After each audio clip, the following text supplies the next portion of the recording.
პარლამენტის საკონსტიტუციო ცვლილებების ჭენჭისყრისთვის ემზადება ჭენჭისყრის თარიღი ამ დრომდე უცნობია, თუმცა დღეს ცნობილი გახდება ოპოზიციის საბოლოო პოზიცია ამასთან დაკავშირებით.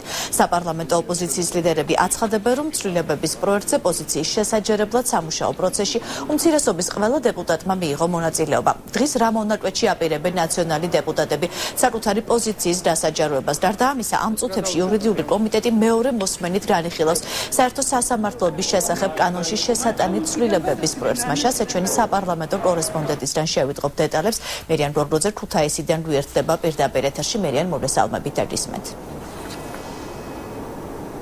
საქართველოს პარლამენტში კონსტიტუციაში შესატანით ცვლილებების პროექტის განხილვა გუშინ დაიწყო.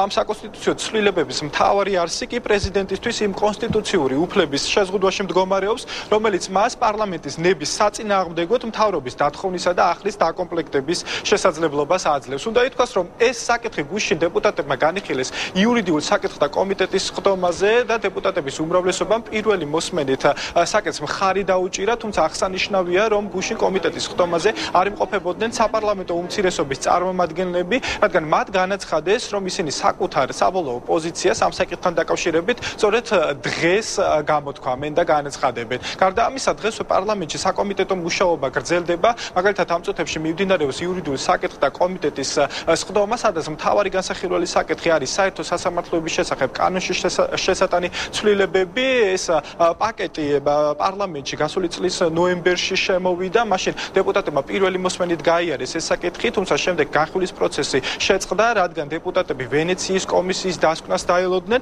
პრინციპების დონეზე მიღებული საკანონმდებლო პაკეტის მიხედვით მთლიანად იცვლება იუსტიციის საბჭოს დაკომპლექტების წესი, ხოლო მოქმედი საბჭოს უფლებამოსილება წყდება და ამავე დროს ცვლილებებით საზოგადოებრივ მაუწყებელს სასამართლო პროცესების შეუზღუდავად გადაღების შესაძლებლობა ეძლევათ. დღეს იურიდიულ საკითხთა კომიტეტის ხდომაზე გაირკვევა, გაითვალისწინა თუ არა იუსტიციის სამინისტრომ ვენეციის კომისიის შესაბამისი რეკომენდაციები.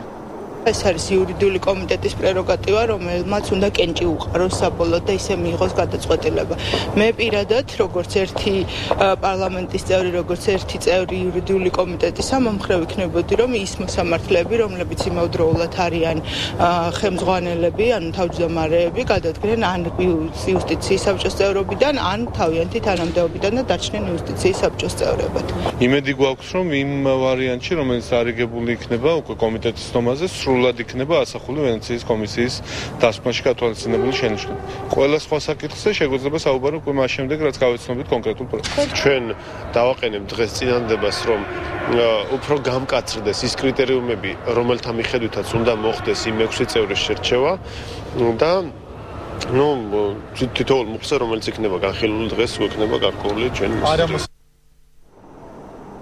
საერთო სასამართლოების შესახებ კანონში შესატანი ცვლილებები მთავარი განსახილველი საკითხი იქნება დღეს ერთდროულად რამდენიმე კომიტეტზე, ასევე დღესვე საქართველოს პარლამენტში გაიმართება ბიუროს ხდომა, სადაც სავარაუდოდ საკონსტიტუციო ცვლილებების კენჭისყრის თარიღი გაირკვევა.